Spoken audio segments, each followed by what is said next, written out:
Right, today we are in Kilbride Church and we are meeting Liam, who bought this piece of ground for £15,000 when he accidentally found Kilbride Church on it.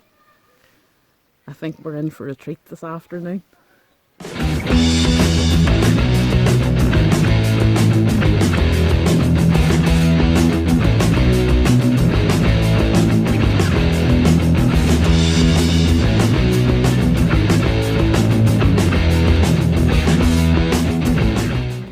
This was an abandoned church until just after 2000 when Liam Griffin started work on the church, and with the help of the Friends of Kilbride, a lot of the gravestones have been unearthed. Some of them have had a bit of assistance to stand up, and a lot of them have been properly looked into, and we have stories of the people behind the graveyards, because we have to remember it's about people.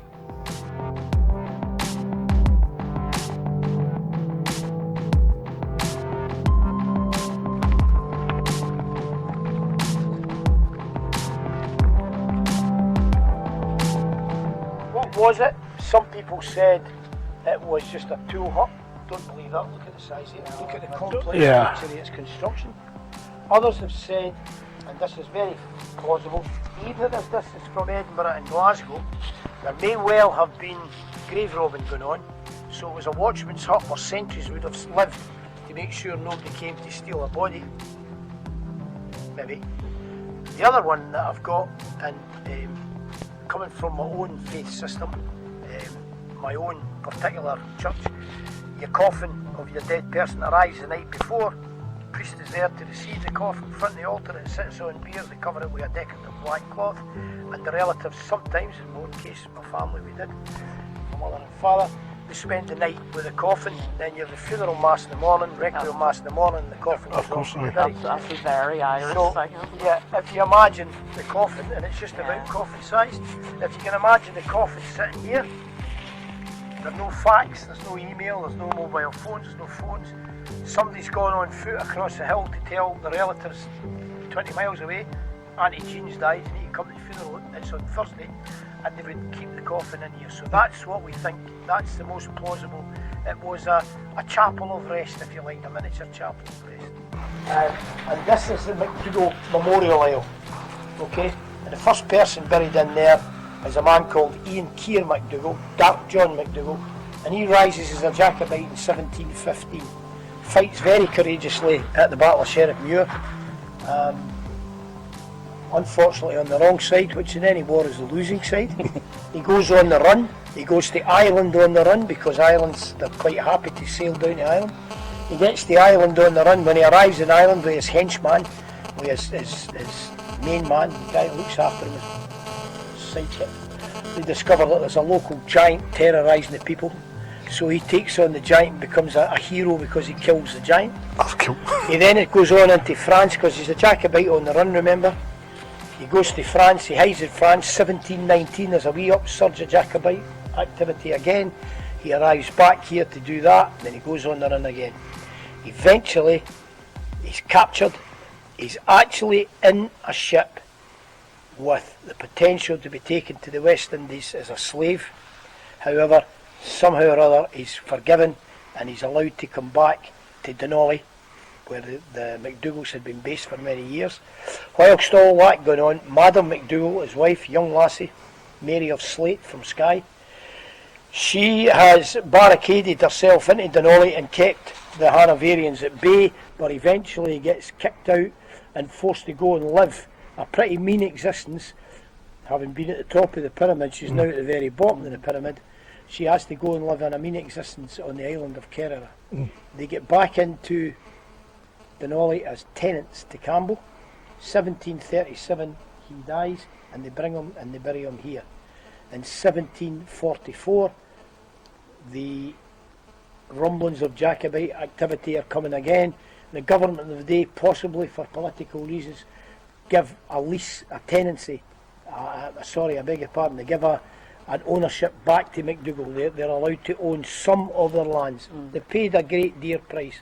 The 1745 𝕊𝖏𝖓, there is some MacDougalls involved, but there's no official MacDougall. Yeah, I heard that. They step back. They say, listen, we've had it once. We want nothing to do with it again. Yeah, I heard there was the list. I think the list of the dead. I think it was it 20. There was 20 MacDougalls in this area, and there was a few from the Lowlands as well. I think. So this is Ian Keir's place, but they come then in the late 18th century, and they build this memorial aisle to the rest. We'll go in there first, but the next first thing I want to show you is this wee here. This is part of this story. We have to walk on the gravestones because we can't do any other way.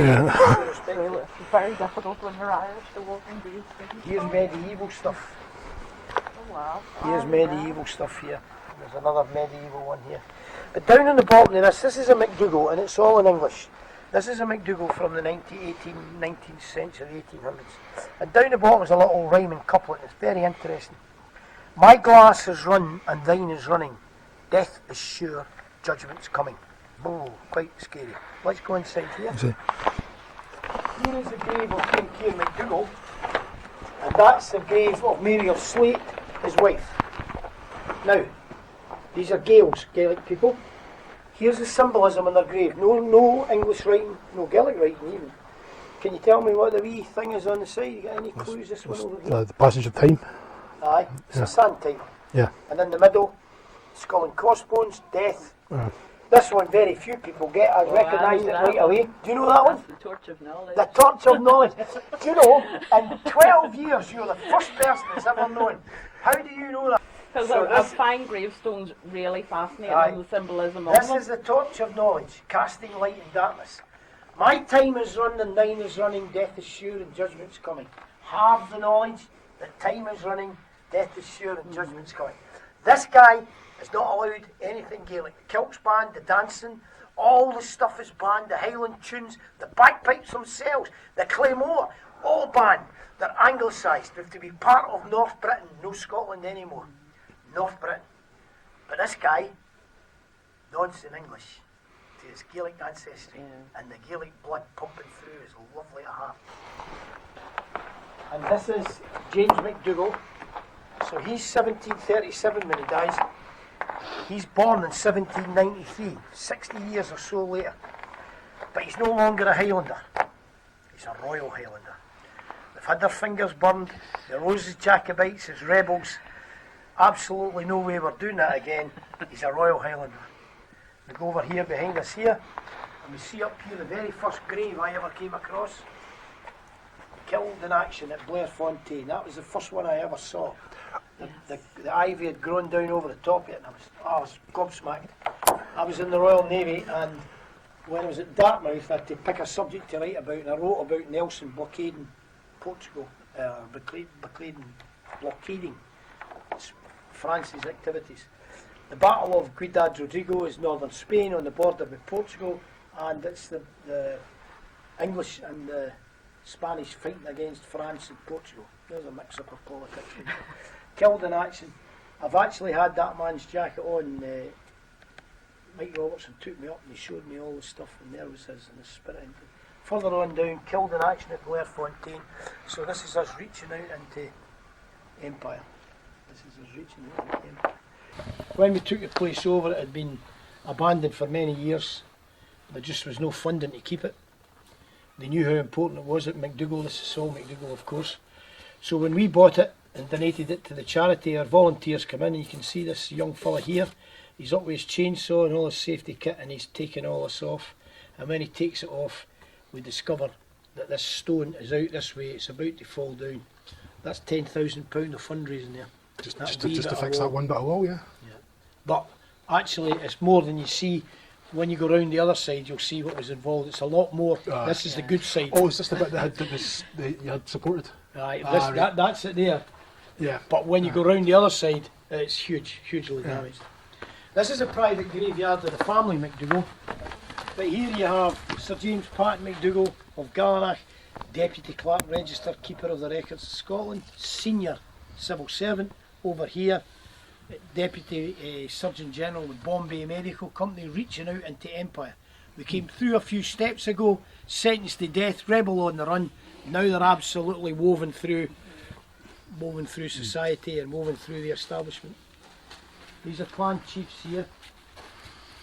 This lady I knew very well, reasonably well. No, I knew her well. 𝕾𝖈𝖔𝖙𝖑𝖆𝖓𝖉'𝑘. She was a Belgian lady who was married to MacDougall of Gallenach, military cross holder, courageous man.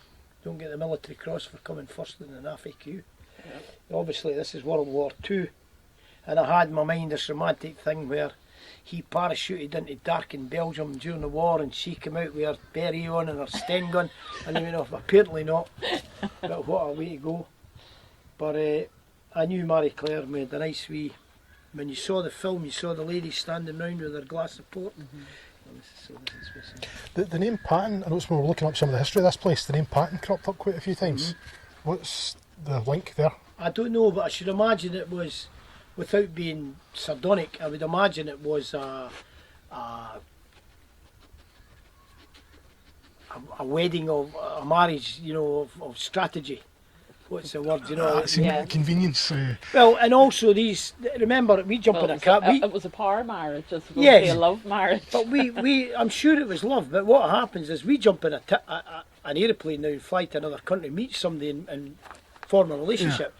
There would be families living close together, so that was quite common, you know. That was quite common. And I was brought up, as I say, in an immigrant family. We married our own. We didn't go, you know, if I'd brought, my wife's a different faith from me. When I went home, my mother said to me in a quote verbatim, "Am I not to get a decent wedding from my oldest son?" Because I wasn't being married in our church, I was being married in her church. I said, "I've got a dispensation for that, Mum. I'm sorry, but I would have liked you." So there was a bit of that going on. There's your Drove Road passing on up there. And that hillock is Auntie Sleekin.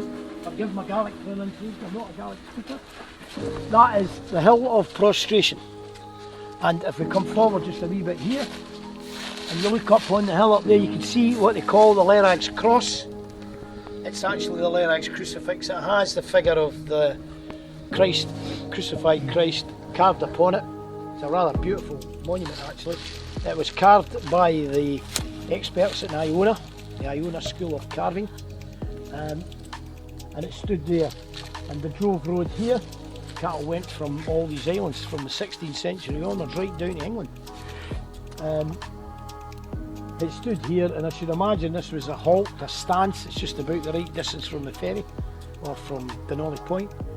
This would have been a stance, and they probably said their night prayers. Come the Protestant Reformation, it's considered to be idolatrous and it's cast down. 1737, as I said earlier, they come to bury Ian Keir here, and it's reported they buried him in Kilbride, a quiet graveyard in the hills where lies broken in 3 parts the Lerags cross.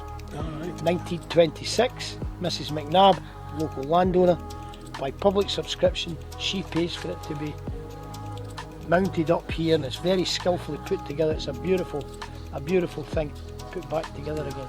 See the Drove Road, like they would drive from Mull across the Kerr at the end of Denali and down this way, or would they come across further south? They landed on the west side of Kerr at a landing stage that's still in existence. Yeah.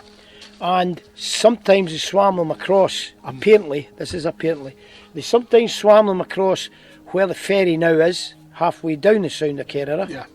But it's also more commonly thought they swam them across the Kerr and Erris and they landed on the shore below Denali Castle. Right. Where it would be a nice gentleman with a big sword and 4 pals with a box, and he was saying, "Just put your money in there, pal." I should imagine. Yeah. I should imagine. This is the family's private graveyard here. Quite a wee bit of interesting sculpturing on the grave memorial. This is the grave here of the current clan chief's father. And here we have Agnus Dei, the Lamb of God, going to slaughter for you and I our sins, to put away our sins. The Lamb of God going to slaughter. But they're MacDougall's after all, so if that doesn't work, we've also got a great big worship called a Birlin. Any trouble for you guys, we'll pray for you first, but then we'll come and sort you out. So this is the clan chief. I'm sure he would enjoy the wee story. This is his 2 sisters. This is the father of the current clan chief. This is his 2 sisters. This is Jean, and this is Hope. And the Hope collection is a very important historical collection. Hope realised that things were changing. So she started going to auction marts and round farm routes and stuff like that. And she's responsible for the initial starting up of that wonderful collection at McDougall's Half down in Denollie, which is well worth a visit. That's somewhere we're still to go actually. It's not like that one yet. And Jean writes all sorts of stuff. So these guys are gathering history here. This little arch here tells us a lot about the setup here. This church is facing east-west, basically, pointing at Jerusalem in the Holy Land, that haven of peace. Right? But when they took this is 1707, but they took the original 13th century stones, the 1246 stones, and they rebuilt them. The church is mentioned by Alexander II in 1246. It's mentioned by the man you talked about earlier, Robert the Bruce. It's mentioned by James II. So it's a pretty important place. 600 people live in the Glen. It's strategically important for this part of the world. But then it's abandoned in the Protestant Reformation. It falls into a ruin with its association with the papacy. But then they come in 1707 and they take those abandoned stones and they realign them. What is this arch? We don't know. What does it reveal? We don't know. It's something we want to find out. But what we think is this is a medieval grave of some importance, a clan chief or something of that nature. And rather than disturb the man's grave or the woman's grave, more likely the man, because women weren't important in these days. You're important now, but not. They built this arch over it. They want the line of the building to be here for some reason, but they don't want to disturb what's in there, so they arch over the top of it. One day when we've done all the other £200,000 that we need, our experts will find out what's in there. We're going to jump forward to the 19th century. Great changes have taken place, of course. America, Australia, Canada, New Zealand, they've all been parts of the British Empire. They've all been, the diaspora scattered to that. They've either been forced by the clearances or chosen to go. Just as we walk past. This is the other side of that damage. This is what we found when these guys took the ivy. This is our volunteers here. When they took the ivy away, this is what they uncovered. And this is what. Ah, so this is the other side of the park. This is the other side of that. Got you. This is what all the tin. We've never had we got a wee grant from the windmill fund, but all the rest of it's been tin shaking and stuff. We've made lots of applications for grants. Historic Environment Scotland have said we will match anything you get from the lottery fund. But by the time we got to making the application to the lottery fund was closing down. And they told us we're inundated, it's unlikely, but put an application and we didn't get it. So this is what we've done. That's what it was, and that's what it is. But the ivy, that ever encroaching weed, wonderful plant that it is, it's a damn nuisance to us. It jumped across, as you can see, onto the tree, and it came down curtain-like right down here, and it had this stone. And if you come around here, you'll see the stone from the other side. Oh, this is terrible. Beautiful, eh? It's a beautiful stone, there's no doubt about that. And the craft that's involved is wonderful. What's not on there is any kind of Christian symbolism. There's no crosses or crucifixes indicating the thinking of the particular sect or belief. But there is a rather intricate Scottish thistle thing. Go and make that today, you're looking at thousands of pounds. Yeah. It's a beautiful thing. But the central feature of the thing we've not to get lost sight of, Sarah McCulloch Campbell died aged 9 months. Mother carries it in the womb for 9 months and carries her in her breast for 9 months and brings her here and buries her in the ground at 9 months. This is in the late 1800s. By 1901 he's given us a tenant farmer. That tells us a lot about the change in practice. That hill behind you there, that would have been Runrig. There has been 20 or 30 plots of land on there with 20 or 30 subsistence people living on it. Then they pay cash rent, but when the clan chief phoned up, bring your claymore, they turned up and man. Yeah. Come the change in practice, the clan chief's now down in London in the whore houses and gambling dens of that place. Yeah. And he sold his land to some guy that's made money out of coal mines or something like that. Industrialist, yeah. And they've cleared the land of the people, cleared the land of those wonderful Highland cattle that they had, and put sheep on. Yeah. But this man is a tenant farmer. He's one of the ones, perhaps he was better at what they did or whatever, or he had some kind of relationship. He's a tenant farmer. He's got 300 or 400 acres. It's on the other side of Loch Nell, Loch Nannil, the Loch of the Swans. He's a tenant farmer of 400 acres or so at Caerbachen. So he's got a few bob, and we could tell he's got a few bob because that ain't cheap to make. No, this is stomach. But in 1901 he gives up the tenancy and he's reported to be an importer of wines and spirits. And then eventually my wife lost sight of him and she traced him. She loses sight of him because the family emigrate to Canada and they leave behind the remains of a wee child and they leave behind this beautiful stone. And then, according to the tree surgeon, who tells me this tree is about 80 years old, 80 years ago a seedling fell and it grew up, and the child's grave is now held in the arms of the tree as once the mother held the child in her own arms. And then the ivy jumped across, grew down the tree and hid it from sight for 100 years. Our volunteers came along with their chainsaws and their enthusiasm and they uncovered the story for us to read today. Alec Campbell, his initials are on the back here, AC on the back, the father. So his relatives might well have been, we don't know for sure, but they might well have been cotters. They might well have been run riggers, and he was very good at it. Or he may have had some other way of getting capital to buy in, but he ends up as a tenant farmer. Yeah. That one stone tells us so much about that period of history. It's like one thing we've come across quite a lot is, let's say, the tenant farmers after the clearances or just at the start of the clearances. A lot of them were brought up from down south or from the lowlands. Or they were experienced sheep farmers from further south, and they would be brought up and they would replace. And the other thing was that there was no hint or taste of Jacobitism about them. Yeah, exactly. Yeah.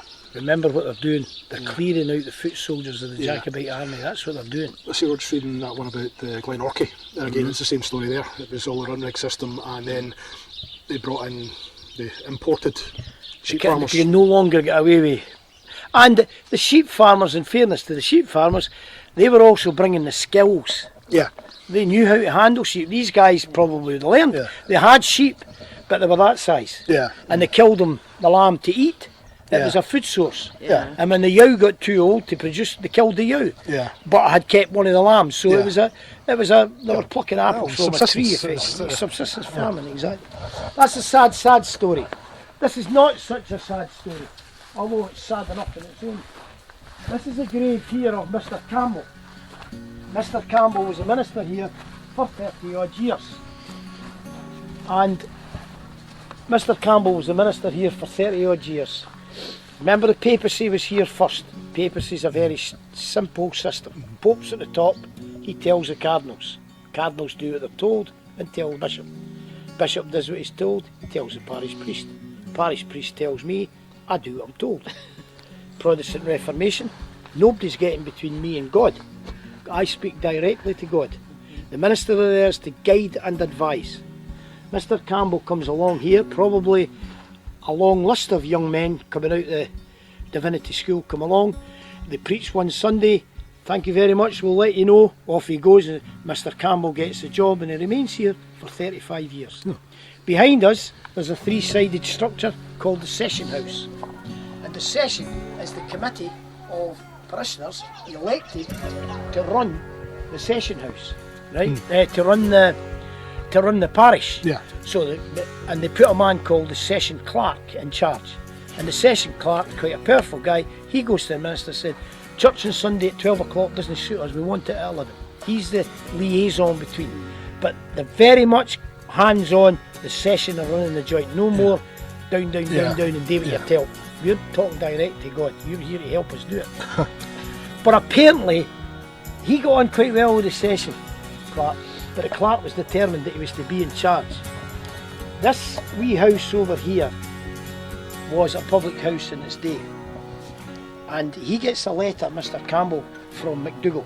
I've never seen the letter from McDougall, but we have got a copy of the answer back.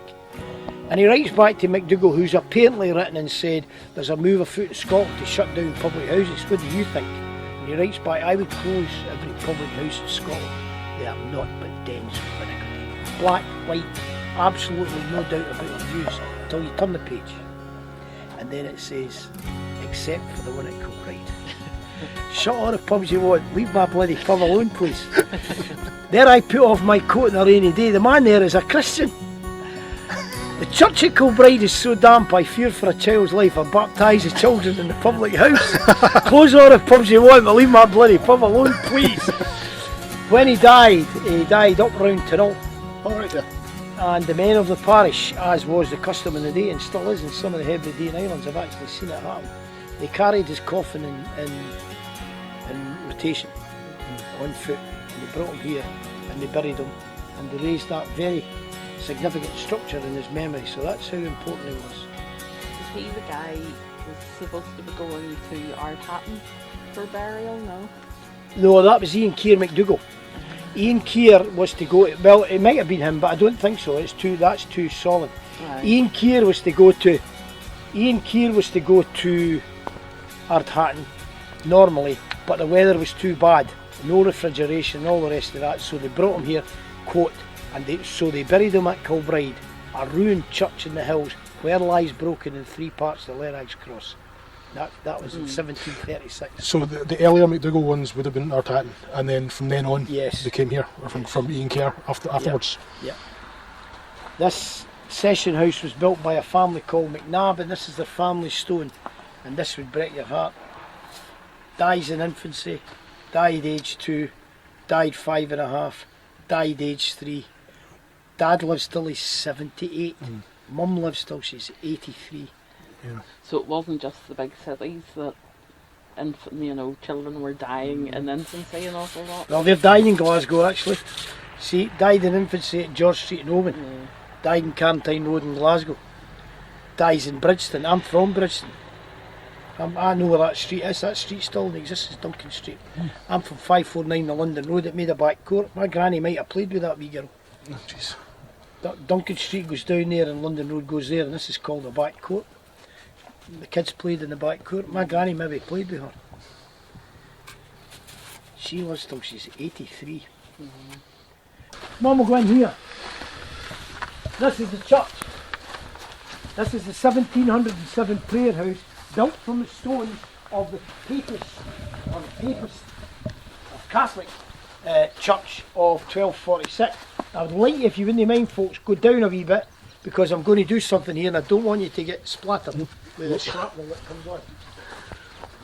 Do you know where the barn bar is?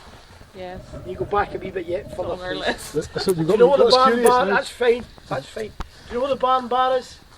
Yes. Just on the hill. Well, the barn bar was tenanted from McDougall by the McCallums, and they must have had a birthday party or something, and the McCallums had come from near and far. One rainy Sunday, apparently, the McDougalls arrive to come to church from Kerala, Denali and all parts. McCallum's only got to come from basically the barn bar. Place is full of drunken McCallums, or full of McCallums. I'm not saying they were drunk, maybe hungover. So the oldest McDougall woman comes to the door and she says to McCallum, "Come on, yous are our tenants, we're the bosses, come out and make room."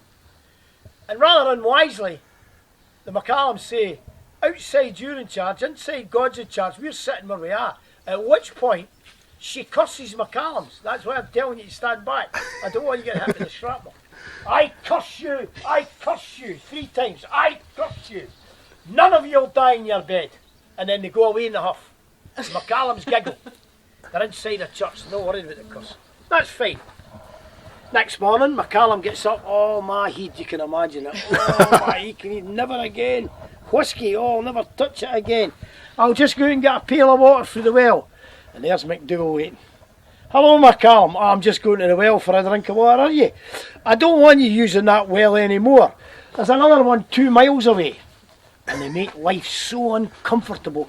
"Where are you going with that coo?" "I'm just going to put him to pasture." "Ah, there's another pasture 2 miles down that way. Don't use that one anymore. I'm putting my coo in there."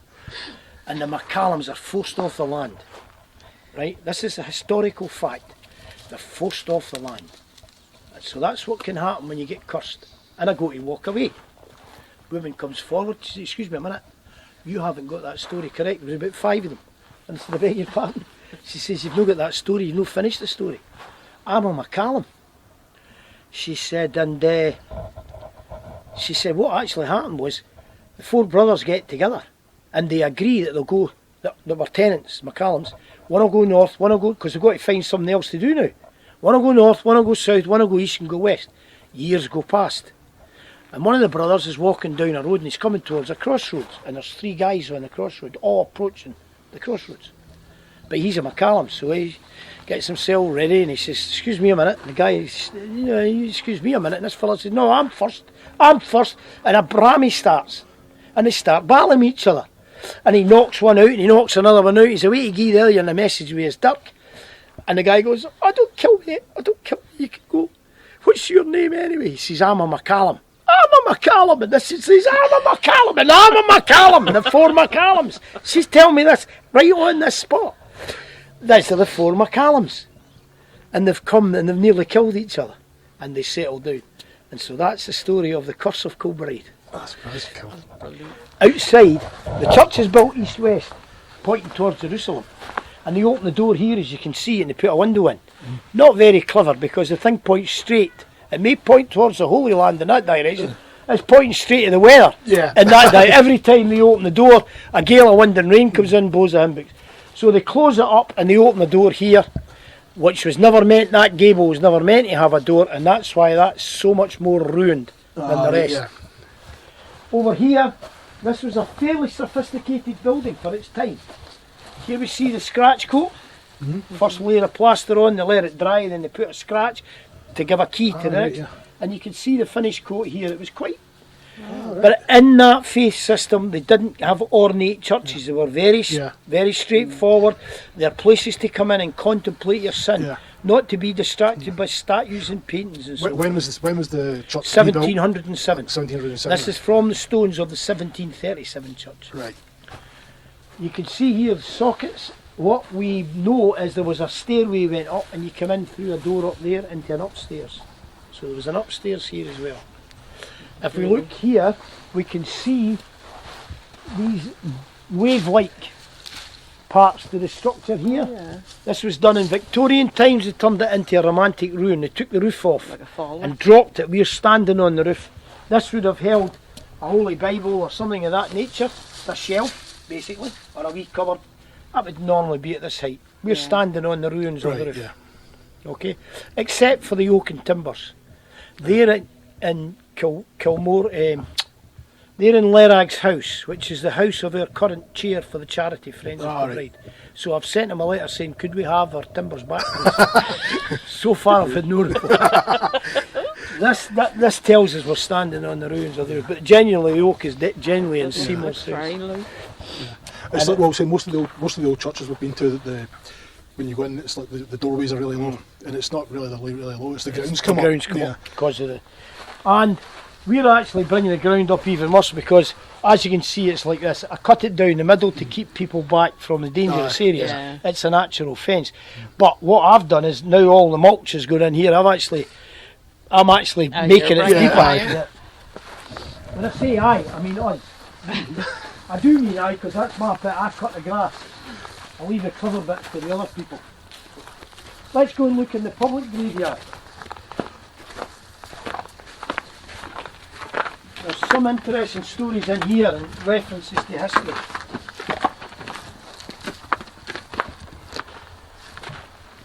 This wee bench here. Oh, let's talk about this before we walk past it. I meant to show you this. These gravestones here are for McConaughey's, right? O'Conaughey, O''Conaughey. They were the O'Conaughers, and these are from O'Conaughers, in the 14th, 15th, 16th and 17th century were apothecaries and surgeons to Clan MacDougall. They actually took the Hippocratic Oath. Right? Now, when I was a wee boy in Glasgow, my mammy, who was Irish, I used to rush home from school at her instruction, and she used to sit in the old days with a radio at the big dial in the middle, and you moved the needle backwards and forwards. Say, hurry up, 4 o'clock, the news from home. And it was an orchestral piece. She was talking about the news from Ireland, Radio Erin. Dee dee dee dee dee dum dee dee dee, and an orchestra played that tune, and she moved the needle. I don't tell the visitors this story, I'm telling you because you've got Irish blood in you. She moved the needle backwards and forwards, and when the tune got to its climax, the highest point, the best point, that was the best place to pick it up because it's from Ireland. Dee dee dee. So one day I'm in Tobermory, I'm in a pub, McDonald Arms. I drank in those days, I don't drink anymore now. And I'm standing at the urinal doing a pee, and I'm dee dee dee dee dee dee. And a guy standing beside me says, "That's a great song." I says, "Oh, it's not a song, pal, this is in a pub." I said, "It's not a song, it's a tune. My mammy used to play it on the radio when I was wee, so she could tune in Radio Air." No, it's a tune, son. That's for the Fenian times in Ireland, I know the words of it. And he taught me the words of a rebel song, which is illegal to sing, and I wouldn't sing it normally because you'd get a punch in the nose. In Glasgow, where I come from, for sure. "'Twas down by the glen side, I spied an old woman, a plucking young nettles." A plucking young nettles? So I went to my mammy, I said, "See that tune you taught me?" "Aye, a plucking, what's that all about, a plucking young nettles?" She says, "Oh, that's to do with the Hungry Times. I didn't know that was a song." She only knew the tune. She says, "But that's to do with the Hungry Times. When the famine was on," as if it happened every week, like, "when the famine's on, the people were forced to eat the grass and the nettles." And I thought, that's terrible. These people here took the nettles and they turned it into a soup.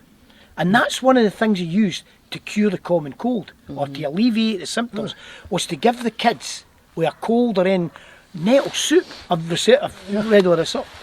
I've also found out that there's a restaurant in Appin and they charge £10 for nettle soup.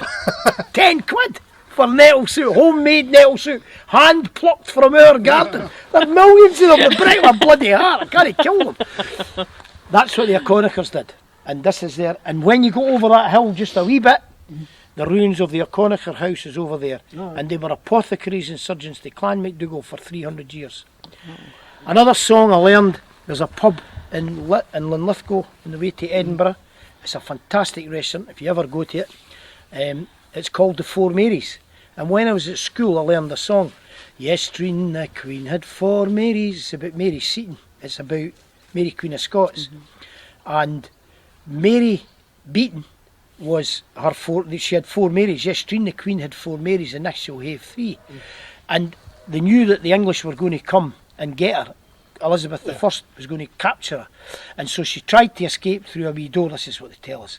And Mary Beaton was her doctor, was her Beaton, Macbeth, Beaton, Beatson, all of these things, Macbeth, this Beaton. And these O'Conachers were the same as the Beatons, and the Beaton in the song that "Yestreen the Queen had four Marys" is the woman that looked after her health. And they knew about nettles and that. And this bit of ground here with these trees, this was their garden where they grew raspberries and blackberries. And if you think about it, they weren't that far away. What should you eat? Cheese and onion crisps or a nice fresh blackberry jam sandwich? You should be eating them because of the vitamin C. Except, of course, we put deadly white sugar in it. But different stuff. Now, this bench here is a real music story. My pal Jeremy Michael died, our friend, and he was a musician. I'm going to tell you a wee bit more about him. But I asked somebody down in England, a pal of mine, we bought this bench in his memory, and he was to make a plaque, and it was to say "much missed musician." And even though he put the guard on, he put "much missed magician." So that's two people. I'm sure Michael's laughing at it. Two people separated by the same language. He misunderstood my Scottish accent in Latin, and so the scholars tell me it's likely that it was a Catholic family. And you remember we spoke about McCallums. Here we see McCallum appearing on the list of names, and when you look, they're obviously not buried here, but they start off at Craignish, local family, and then they start to spread out New Zealand. We see the diaspora spreading here, New Zealand, South Africa and so forth. Interesting from my point of view in that this part here is South White Inch down in Glasgow. South White Inch is just on the north side of the river, and my granny Griffin was married twice. Her first husband was killed in the First World War, and I have dozens and dozens of cousins from Bishopbriggs and Postal Park, White Inch, all called McCallum. Wow. My granny was married to Archie McCallum. But I'm not a McCallum, I'm a Griffin. But her first husband was a McCallum, and that William McCallum and Archie McCallum are all cousins. So this man might even be related to me. I don't know. My brother lived in an apartment in an old church in Whiteinch. It In could have been Whiteinch? yeah. There you go, there you go. Wait till you see Maybe it was where all those marriages took place. This is Campbell here. Campbell translates from the Gaelic. And this man loved his father and he was good at his trade. Look at the quality of that. Every single one of those is almost, they're all handmade of course. That is amazing. Isn't it beautiful? And every one's exactly the same. If you'd stamped it out in a big modern machine you couldn't have made it more accurate. And see what it is. It's a blacksmith for his father. Memory of his father. He obviously loved his father very much. And great respect. And again we see here there's nobody poor in here. The poor people are buried out on the edges. Yeah. Remember I did the thing about where generally people were buried? Yeah. The more money you had, the closer you got to the church, basically. That's right, that's right. Every one of these people in here, look at the size of the monuments. Go to the Times, 1900, where's that cash coming from? Yeah. These are, they tell us in the school that these were ignorant Gaels running about, half naked in a kilt, couldn't speak, living on a plate of porridge. What a load of rubbish. They were well-founded people. Now I went to sea as a seaman and I was trained in Dartmouth in the Royal Navy as a seaman officer, and my responsibility was navigation of the ship, so there's nothing you can tell me about navigation. I'm very, very good at it. One day a Canadian visitor came in and said, "Are there any Canadians in your grave?" I said, "Come on, we'll look," forgetting that there's 303 graves in the public graveyard, 4 or 5 names on each, there's something like 2,000 names. Start turning the pages, thinking to myself, made a wee mistake here. Page 6. Hugh McIntyre, 48th Highlanders of Canada.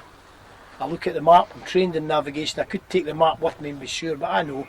And I come here, right up to where it says on the map, I cut the grass, I roll it back, and it says, they're not making this story up, killed in action, right away, I've done it, yes, I found it, except, this is Donald McCulloch, not Hugh McIntyre. There's Hugh's grave. Not his grave, there's Hugh's marker. They're not buried here either. These are the McCulloch brothers, 2 of them. And they're both killed in action in the First World War. And they're named on the stone of their family, which goes back into the 1800s. They had 2 sisters, one died when she was 14, and the other died when she was 43 and never married. That's the end of that line. And Donald is killed. I know quite a lot about Donald. I've got a book, I got sent away for a book about the tank in action, it's called. And it was written in 1930, and it was all about First World War tank stuff, because that's what he was in the tankies. And he was killed on the 2nd of August 1912, and I found his accent through my pride and my ignorance. I found his grave by accident on the 30th of July 2017, 3 days short of his 100th anniversary. And I've actually found the action that he was killed in the book. This is the grave of Hugh McIntyre over here. This is Hugh McIntyre's marker stone here. As you can see, they go back a long way. We were very much helped by the Masonic order they came up with. Told them it was a Mason thing. And the local Masonic history came from Tyrrell. What's his name? He left us a donation of £50. I've forgotten the man's name. Lovely guy. And he came up and he researched a lot for this, and we researched a lot ourselves. He's killed in action at Saint Julien. Hugh McIntyre, and I'm going to show you Hugh's photographs because I'll get you to sign the visitor's book. Hugh is a stonemason in 1912, working in Oban on public works, so that might have been the big monument up the hill.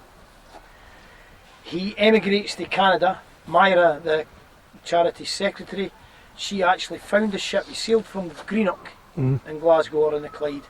He sailed from Greenock. She actually found his name on the passenger list of the ship. She then discovers that he works, he's registered, we got his address where he lived in Ottawa in Canada, and he worked as a stonemason, as he'd worked as a stonemason here, and he worked in stonemason in public works. In 1914, the outbreak of the First World War, he immediately volunteers and he joins the 48th Highlanders of Canada. He comes by sea back to England, he trains in Salisbury Plain, he's given leave, and he comes home to Oban and visits his mother. Let's stop the story there for a minute and listen to that again. He visits his mother. He left his mother in 1912 to go to Canada. Remember, no Skype, no email. To all intents and purposes, that man is dead to the mother. Then he appears back. I'm going to show you his photograph in a kilt. A wee thin man, he doesn't look a big guy, you know. To all intents and purposes, her son is dead and gone. And then he comes back. Then she gets a telegram from the king. We regret to tell you, he was gassed in a place called 𝕶𝖎𝖑𝖆𝖓. The two lines are like this, the Germans' lines are like that. But the British lines, the British lines had gone in up a wee bit, and the Germans had blown gas right across it, and he was killed by a gas attack. Not the end of the story. I contacted the Masonic people.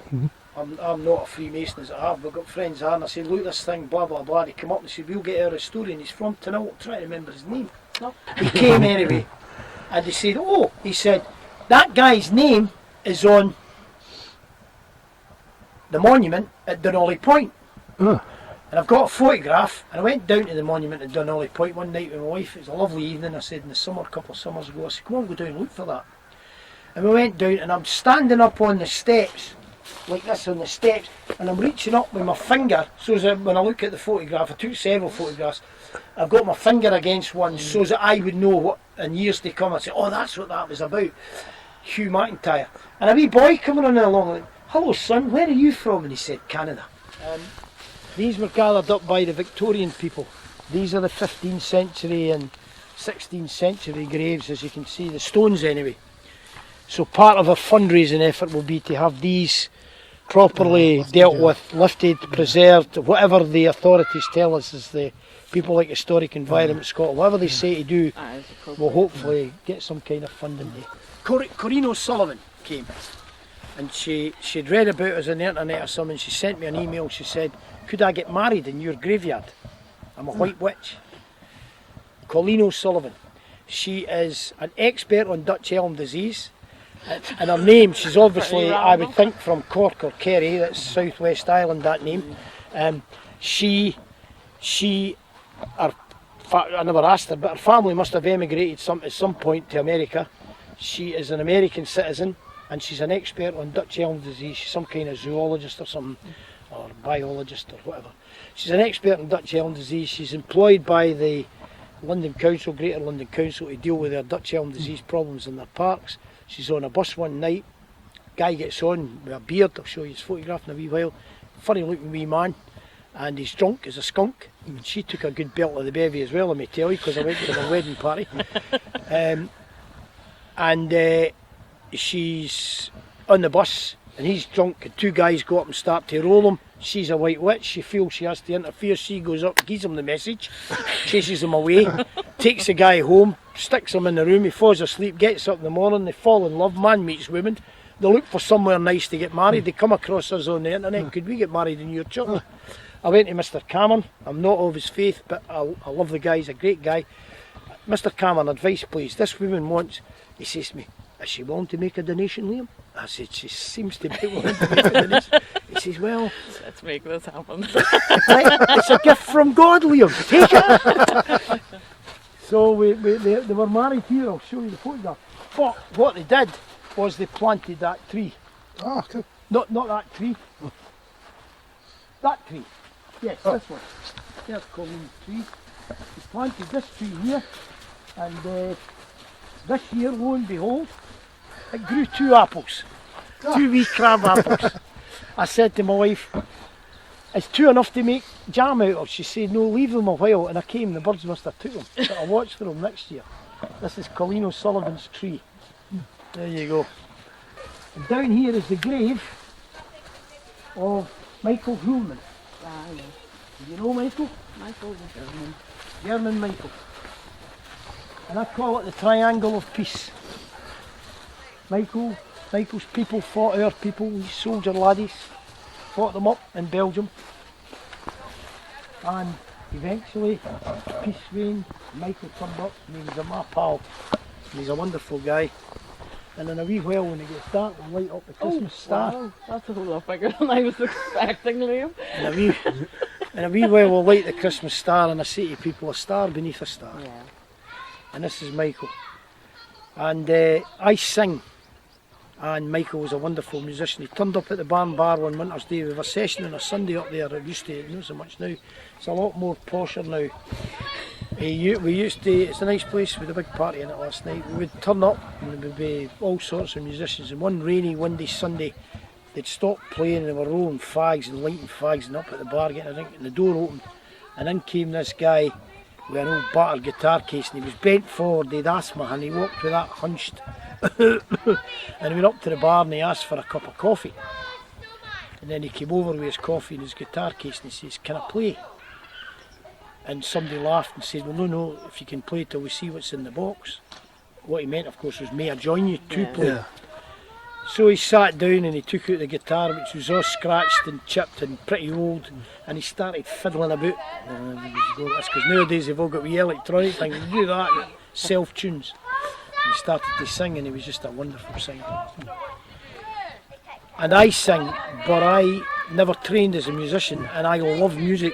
And when I sing and they accompany me and they start doing all these things, I start hearing that and I start losing. And he used to come up to my house, and he was on the roads earning his living as a busker, and he just happened to come to Oban. And I didn't see him for a while. He used to come to the house, usually when it was blowing a gale and he couldn't get out of the weather. He'd come to the house and try and teach me to sing accompanied. And I've got recordings of him and I singing and playing. He says, "Michael's dead." He says, "You're joking. When did he die? When was the funeral? Somebody will let me know." "Oh, he's not been buried, he's a pauper." And apparently what they do is they keep him in a chill room, and when there's 2 or 3 paupers, they send a digger up and they dig a hole in the corner of the graveyard. Oh, I says, no. So this is Michael's grave. He's buried here. And about 60 or 70 people turned up. He came from 𝕶𝖎𝖕 district of Hamburg, the poorest part of Hamburg. But if you can imagine 70 people turned up to this space, and here is this over here is a cello, and here is a flute, and I'm in the middle. And this is the song we said goodbye to Mike. Michael told me, "Mate, I've got Michael on film saying that he doesn't believe in an afterlife or any other kind of." I wasn't trying to convert him or anything, but we had these deep concessions, usually after we drank 3/4 a bottle of whiskey each, because he did start taking to the drink. Of all the money that I spent it in good company. And all the harm that I've done, alas, it was to none but me.